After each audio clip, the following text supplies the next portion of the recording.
Hi there, and welcome to This Day in History for August 24th. August 24th is the 236th day of the year in the Gregorian calendar, 237th in leap years, with 129 days remaining to the end of the year. Today's word is Meraki. Meraki. I think the more correct pronunciation is Meraki, and what a fascinating rabbit hole researching Meraki turned out to be. It's another amazing word that I didn't find in any of the English dictionaries that I used to look things up. So, thank goodness for the internet. From several sources, I find the word Meraki came to English from Greek. The Greeks got it from Turkish, where it came from an Arabic word that means politeness, courtesy, flair, elegance, qualities we can all aspire to. In Greek, Meraki might have a variety of meanings depending on the context in which one is using it. Meraki may be described as passion, intense desire, even sorrow or zeal for the actualization of a desire, or the emotions associated with such zeal. Meraki may also be described as joy or good mood. Meraki may be a word that is hard to pin to one particular explanation, like the word sisu that we saw the other day. But yes, Meraki can mean passion as one who pays attention to detail and may be generally translated to indicate the quality of the way one puts themselves into whatever they do. This leads to a definition more in the manner of the quality of doing a thing with soul, creativity, or love, to put something of the essence of yourself into your work, doing something with creativity, passion, and love. Meraki. The word Meraki was suggested by one of my viewers, and I thank you so much for that suggestion. What a great word. And if you have a word you'd like us to explore in this Word of the Day section, pop it in the comments. We'll take a look at it. And with that, the Visigoths were a fierce, tribal Germanic people. Sometimes they could get along with the Romans, and sometimes not so much, and mostly that depended on the quality of the rulers in charge, on both sides, actually. Theodosius I had been a pretty good ruler, but he died in the year 395, leaving his young sons in charge. Unfortunately, one of them was just a little boy of about 10 or so years old, Arcadius. He inherited the East. The other one was an inexperienced, impressionable teenager, Honorius, who got the West. They both needed guidance by regents, and there were a lot of ambitious people trying to jostle their way to the top. The Visigoth king Alaric I had managed to be appointed military commander of the East, and Stilicho was general of the West. As I said, there were a lot of ambitious people trying to elbow their way into positions of power, and one such yahoo manipulated Honorius into believing that Stilicho was a traitor until Honorius agreed to Stilicho's assassination. A lot of other people were killed too for no good reason, and this raised the ire of the Visigoths. Don't ever do that, by the way. Don't commit stupid acts that will infuriate the Visigoths. But these particular foolish, self-serving Romans did exactly that, and the Visigoths, well, they rampaged into Italy in the summer of the year 410, and on August 24th in the year 410, the Visigoths began pillaging Rome.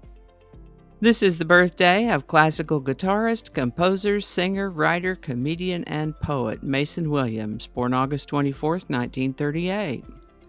I was surprised to learn that he was a comedy writer. He wrote for the Smothers Brothers, the Glenn Campbell Good Time Hour, and even Saturday Night Live.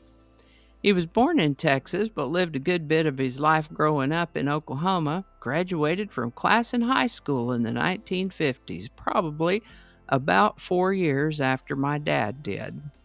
If the name Mason Williams seems familiar to you, you might remember his song Classical Gas, which we'll talk about in the Song of the Day section.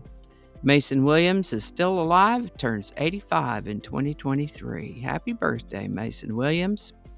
Now, before we move on to today's song, let me remind you that I've been doing this for a while, at least long enough to have previous episodes for August 24th, like the Panic of 1857, RFID implants, and little old God bless him Pluto, just to name a few. And I'll include a link for you if you'd like to review one of those old vids for August 24th. In honor of Mason Williams' birthday, today's song is Classical Gas. Released in 1968, Classical Gas is a guitar instrumental with instrumental backing by the Wrecking Crew. If you've been watching me for a while, you might remember we have mentioned the Wrecking Crew before. They were a loose collective of session musicians, many of whom broke out into their own careers, like Leon Russell and Glenn Campbell, just to name a couple. I'll have to do an episode about the Wrecking Crew sometime, but today we're talking about the song Classical Gas by Mason Williams. It got up to number 2 on the Billboard Hot 100, number 1 on the Billboard Easy Listening 100, and number 1 on the U.S. Cashbox Top 100. Great song, sure enough. As always, I'll leave a link, so if it's been a while since you've heard it, you can click right over and listen to it again. And if you haven't ever heard it before, you should check it out. Classical Gas by Mason Williams. Link in the description. And I think that's going to do it for us today. Thank you so much for watching. Consider subscribing if you haven't already. Feel free to share this video with a link in your email, messaging, or social media. If you enjoy this series, you can check out the playlist that contains these videos. I'll put a link to that in the description. That description lives on YouTube, so for other platforms, I'll include a link to my blog page that is called No Really. And you can also find me on Rumble, BitChute, and Odyssey. All those links in that description.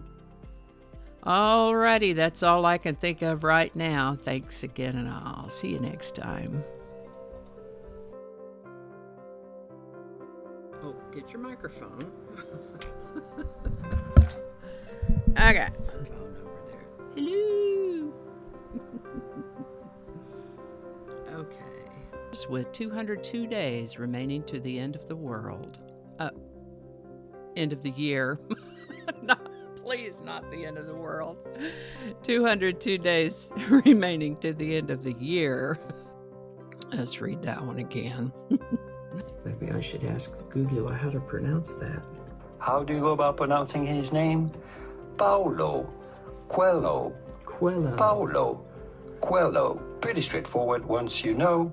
Paulo Coelho. Google is so smart. Yep, it is. That's what it's called. All right. Attracting. Just read the whole thing over. You know what? Maybe we can leave that one off. Don't alienate people who can be helpful to you. Flinging happiness all over the place. I don't know. Can I get this edited? Let's find out. Alrighty. Back to work. I think we got it this time.